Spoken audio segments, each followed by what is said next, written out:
We're going to start up here in the front. We do have a hookup light for hooking up at nighttime. We do have the up and down button, and there is a manual way that you can come to the top of the jack. If for any reason it won't work on its own, there is a manual way that you can crank it up or down to get it on and off the vehicle. We also have the two 20-pound propane cylinders that are full except for what we use to service the trailer.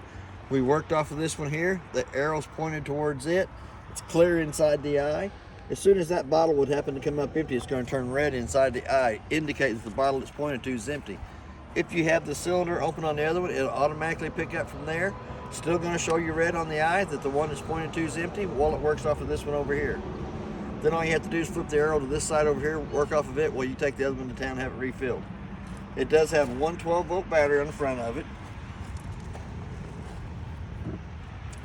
On our gas bottle cover, we do have a bungee cord underneath the front that goes underneath the metal rack that holds it in place. But we also have the quick release at the top so that you don't have to take the cover off every time to get to the bottles to turn them on or turn them off. So we're going to stick it right back up over the top of that. We're going to walk down the side, the first compartment over here on the off door side.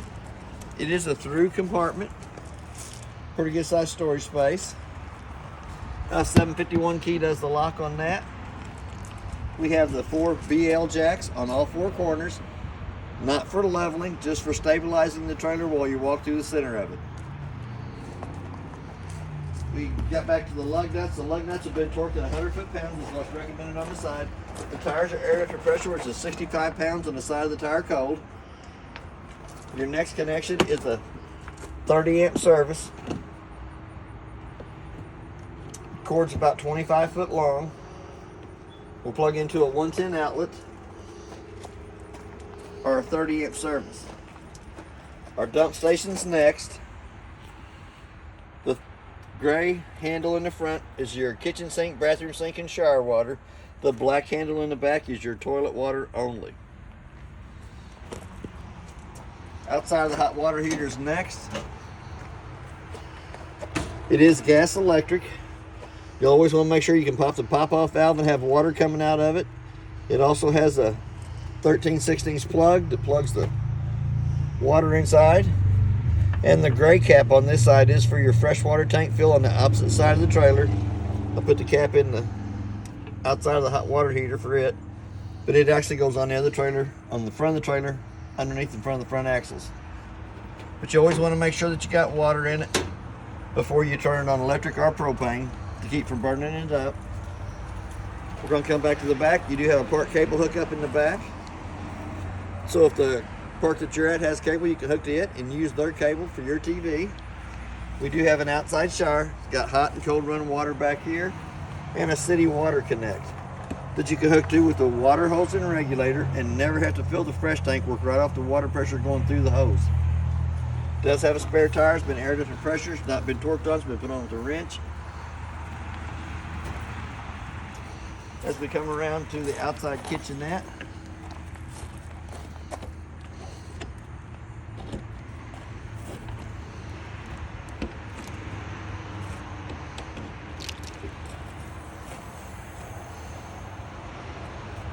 we have a light switch on the wall that gives us a light back in the kitchenette. We have a 110 outlet on the left-hand side and either a park cable or antenna hookup right above it. So if you want to put a TV out here so while you're cooking you can watch TV. We also have the outside sink, gives you hot and cold running water out here. Outside grill, actually it's just a stove that pulls out. Has a gas connection here on the side. Clips into place here on the side of the outside stove and hooks to the gas connection underneath here.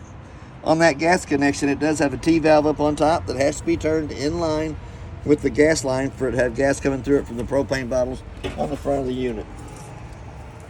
You always want to make sure that the stove top is cool to the touch of the hand before you slide it back in and lock it back in place. On your outside refrigerator, it does have a control in the upper right hand corner, but it is 110 only, has to be plugged into 110 for it to work.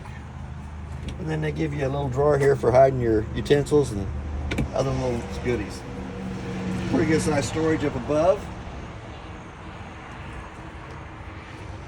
I'm going to close that back up. It does have a second door on the back of the unit that accesses you into the bathroom from the outside.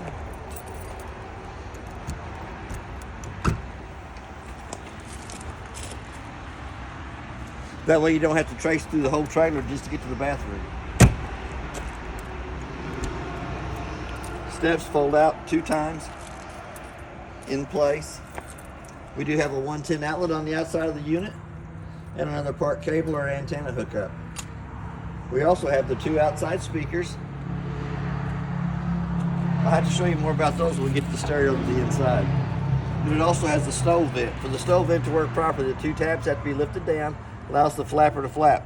But when the trailer's in motion and travel, you'll want to make sure those 2 tabs are pushed back up, locking it in place because it has a little 16th inch clip on either side that will break off if it flaps too much. Outside of the refrigerator works 3 ways, 12 volt, 110 and propane. The only thing it does on 12 volt is, for any reason it would lose the 110 power coming to it, the 12 volt kicks in and automatically kicks it over to gas and lights it so that you don't lose your food service on the inside. Outside the furnace is next, got a suck cold air in the top, hot air out the bottom. I always suggest putting a mud dauber screen over the outside of the furnace for the simple fact that mud daubers love that smell. Once it's been lit on propane, they'll go in there and they'll build their little dirt nest, which clogs up your airflow on the outside of the furnace. Your next connection is a freshwater tank fill. Fills right here with a water hose and does have a blue line hanging down underneath it for draining the fresh tank. Before we step too far away, we do have a low water drain points here underneath the outside kitchenette. The red side is the hot side of the water system. The blue is the cold side of the water system. You'll use those for winterizing and de-winterizing the trailer. In the very front compartment on this side is your 2 manual crank handles. The 3/4 inch handle does your balance jacks on all 4 corners and your tongue jack up on front. The slotted one will do this 2 slide rooms. For any reason the slide rooms won't work on their own, there is a place for those to go in, and we'll manually crank the rooms in and out. It is the little round circles on the front of the unit. Handle goes in there, hooks to a piece of rebarb in there, and we'll manually crank either one of the rooms in or out. We'll come back to the front door.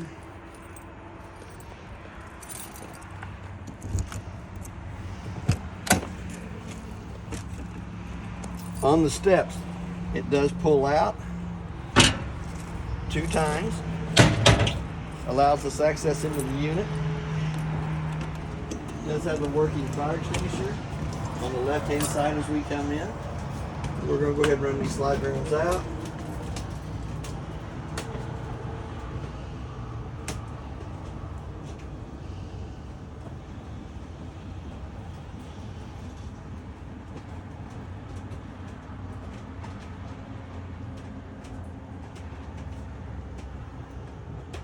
You always want to make sure you're not parked up against a tree or up against another trailer, or somebody's pulled a vehicle alongside.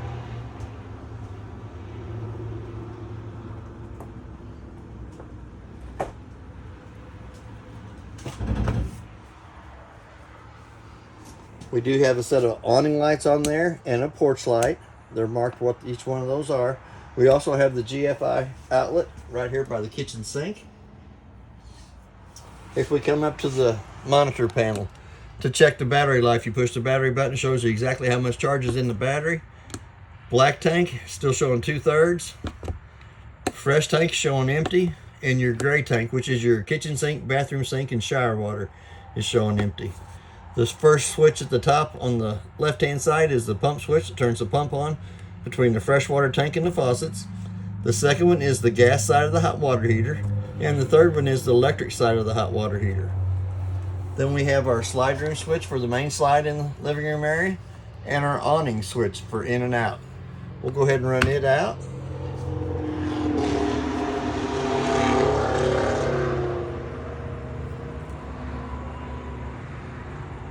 Here again, you want to make sure that you're not too close to the trailer in front of you, or that there's a tree in the area.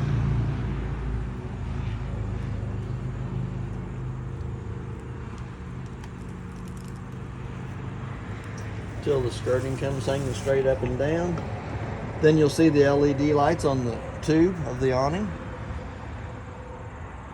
And you can change the settings on the awning arms. At the very back, if you see the little tab on the side of the arm, you push in on the tab, you can adjust it so you can put the pitch going towards the back of the trailer, or you can put the pitch going towards the front of the trailer. Either way you want to go with it.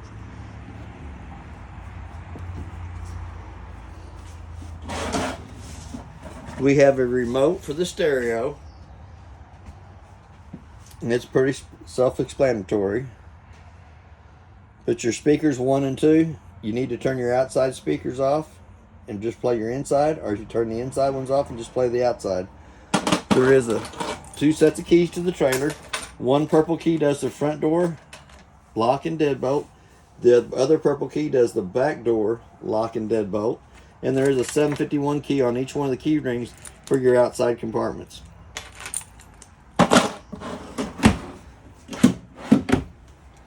All the lights in the trailer have to be turned on by hand. They have a little push button in the center of those to turn them on and off. There is a place for a TV in the living room, bathroom, or master bedroom area, and in the bunk room and outside. That works off the antenna on top, has to be cranked up. The power booster inside the cabinet here has to be on. And then the TV, all 3 connections will play off the antenna on top and the power booster. Pretty good sized cabinet space up top. We're going to come back to the microwave. On the microwave, there is a clock button on it. You hit the clock button, set the time on that, hit the clock button again till the 2 center eyes is flashing. The only reason I set the time on the microwave is I can tell if the trailer's lost 110 power coming to it when I'm working on it, or if I'm staying in it. If I leave the campsite and come back and it doesn't have the right time, the first thing I do is check my refrigerator, make sure I didn't lose my food service in it. There is a light for the stove top and a fan. For the fan to work properly, the 2 tabs on the outside hood need to be opened up, allows the smoke from the inside of the trailer out. The 3 burners up on top, you can turn to the highlight position using the striker on the left hand side to light those.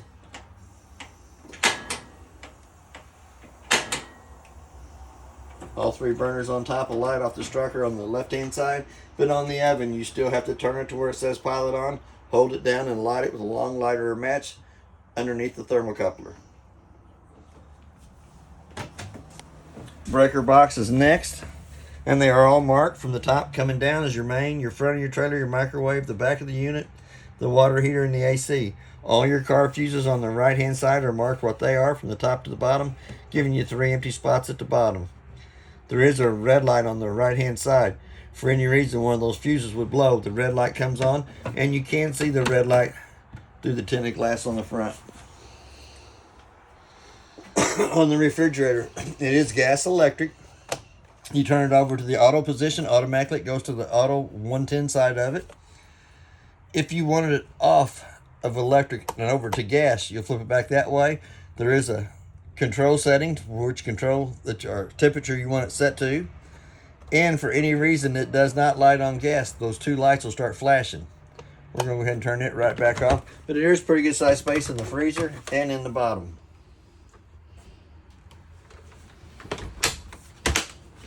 We're going to come back here. We got one more switch to run out, the bunk room slide. And as I'm running it out, I kind of want to look to make sure that I don't get up against the trailer on the opposite side of us. They are pretty close in the back.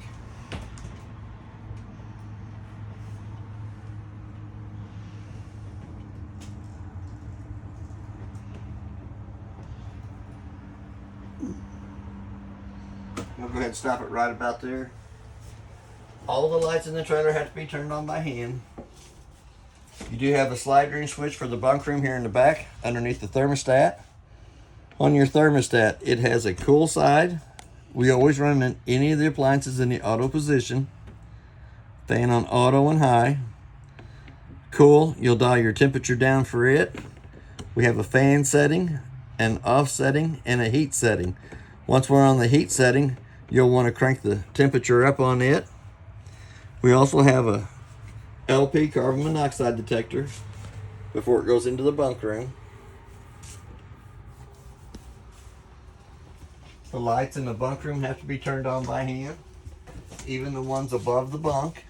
There is a vent in the bunk room that has to be narrow knob, cranks it up.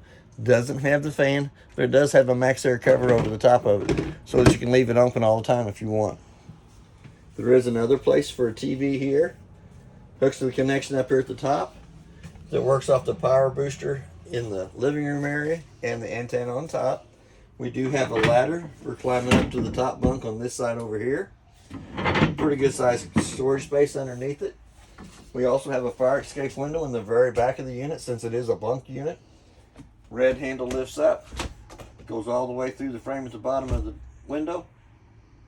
Red handle on the screen pulls the screen loose for easy access getting out the very back of the trailer. And we have another 110 outlet on top of the back bunk. If you wish to access into the back of the hot water heater, you take the 4 screws out of this panel here. There is a 1 valve setup on the back of the hot water heater. It is in the normal operating position now.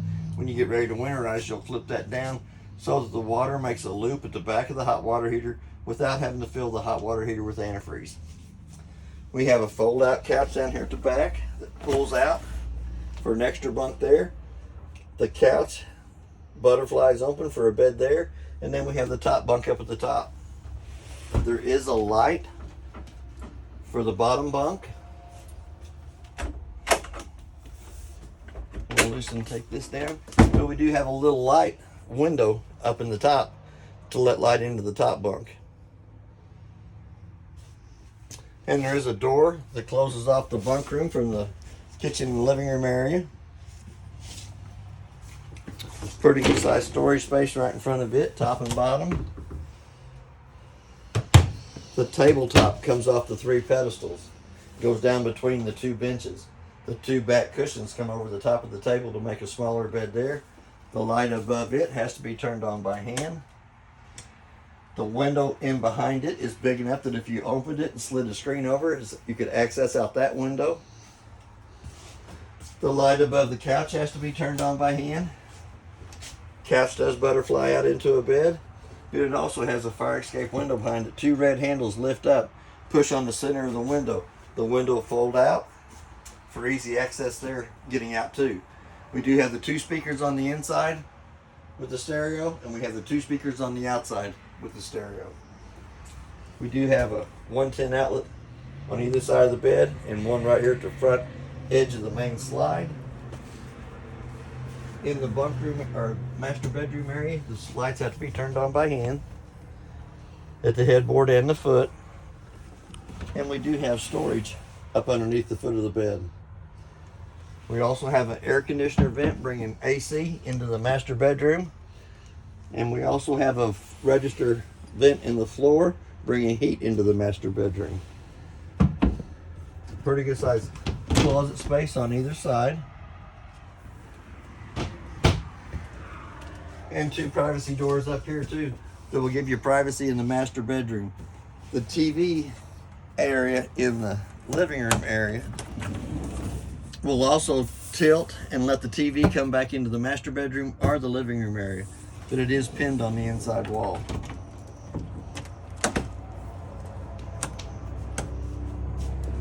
Little pin here holds it in place. When you close the 2 bedroom doors, you can also swivel it around and have your same TV on the living room area is in the master bedroom. And then there's pretty good sized storage down below it. All your AC vents are in the ceiling, the white circles in the ceiling. All your registers in the floor are for the heat. That is basically everything except for your quick cool down on either side of the AC. When you come into the unit, once you get it cool enough in the main part of the trailer, you flip those back closed and it will go back to the round vents in the ceiling. That's basically everything on your trailer. If you have any questions, I'll try to answer the best that I can. Thank you for your time.